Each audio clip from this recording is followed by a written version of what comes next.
President Trump calling off ICE raids that were supposed to begin over the weekend.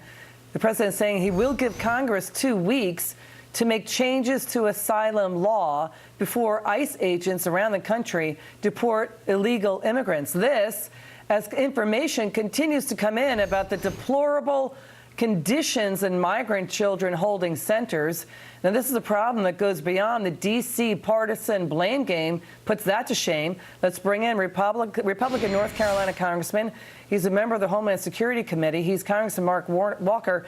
Congressman Walker, one doctor described the conditions for children at one Texas facility as, quote, extreme cold temperatures, lights on 24 hours a day, no adequate access to medical care, basic sanitation, water, or adequate food, sir. Yeah, it's a very sad situation. As a former minister and working in refugee camps, I can tell you what's happening at the border is certainly not something any of us should be proud of. I think that's why the president has seen this issue. He's continued to try to work with the Democrats on doing something at the crisis. 17 times they have voted against any kind of assistance, but we're going to continue to try to hammer this home until they are understanding how bad the situation is as well. Sir, I'd like your reaction to this part of an interview between NBC's Chuck Todd and President Trump over the weekend. Sure. Let's watch this.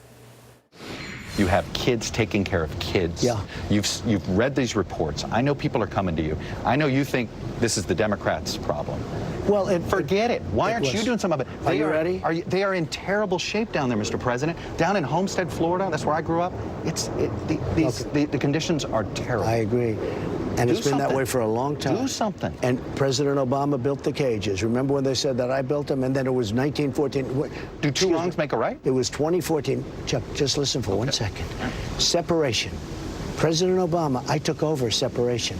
I'm the one that put it together. What's happened, though, are the cartels and all of these bad people. They're using the kids. It's almost like slavery. Okay, let me just back up. Under President Obama, separations were a rarity. They were an exception. They didn't happen as much. There were separations that still occurred after the president's executive order last year stopping them. The Flores settlement of the 1990s says these children must be kept in sanitary conditions. Why isn't that happening? Well, I will tell you this. During President Obama, he deported 2.9 million people. That's nearly 1 million more than President Trump has. Specifically on this issue, the reason why is because of the influx. We have not seen these kinds of numbers. 144,000. We're already more in this fiscal year than we have been in the last 10 years. This is something that we're trying to rush as quick as we can.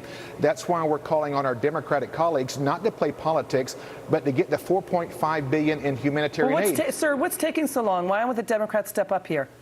Well, I believe they're looking at this specifically from a political standpoint. Of that $4.5 billion, $3.3 billion goes directly to the humanitarian side. Another $1.1 billion goes to operational expenses. Now, to your point, Republican Texas Representative Dan Crenshaw really called out Hillary Clinton on Twitter. Hillary Clinton tried to blame the Trump administration for the border crisis and then exploiting it for Democrat fundraising. Here's Dan Crenshaw, quote, "What insane gaslighting. You know Democrats have refused to support funding for resources at the border, offered no solution.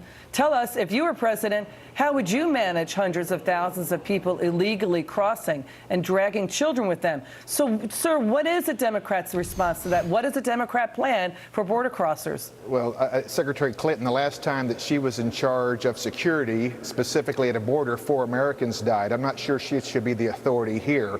As far as the Democrats, if they truly believe this is a humanitarian crisis, and it is for all of us that have been to the border, I would hope that they would put partisan politics, get the $4.5 billion that the president has requested.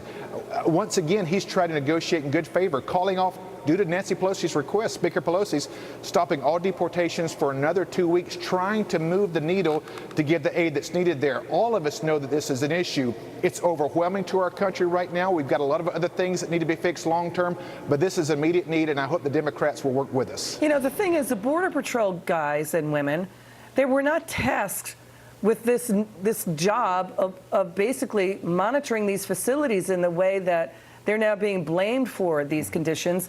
It is a bipartisan problem that needs to be fixed. You know, Border Protection and Customs spent, I think, $2.3 billion maintaining and building 650 plus miles of physical barriers on the southern border. That was between 2007 and 2015.